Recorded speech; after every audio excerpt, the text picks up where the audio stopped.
तर आपला नेहमीचा आपुलकीचा प्रश्न, आज आपण कुठे आहोत? तर आज आपण आहोत शिपमध्ये.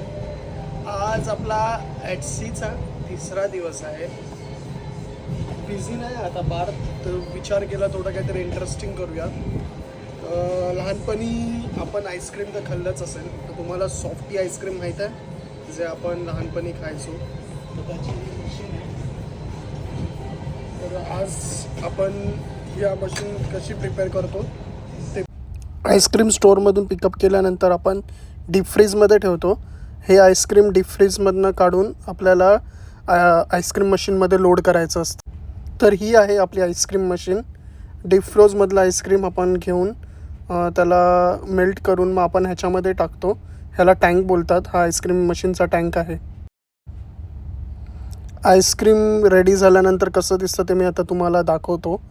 आपण आईस्क्रीम थोडं टेस्ट करूया. हे आपण आईस्क्रीम मशीनमधनं काढत आहोत. हे असं काहीसं आईस्क्रीम दिसतं ज्या मशीनमधनं निघतं तेव्हा.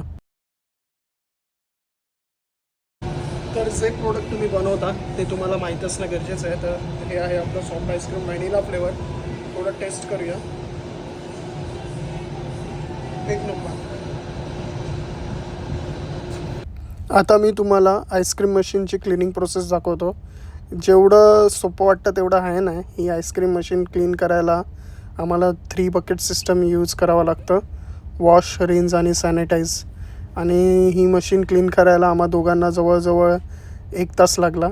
कारण की ह्याचे मशीन ओपन केल्यानंतरचे खूप सारे पार्ट्स आहेत, ते डेलिकेटेड आहेत. ते खूप सांभाळून नीट स्वच्छ करून परत लावावे लागतात. तर तुम्ही आता या टाईमलॅप्समध्ये बघू शकतात की आपण मशीन कशी क्लीन केली आहे.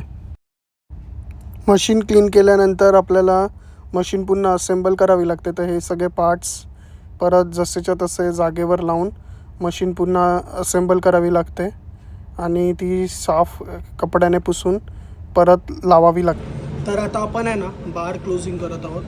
तर आजचा व्हिडिओ आपण आपला बार क्लोजिंग बरोबर संपूया.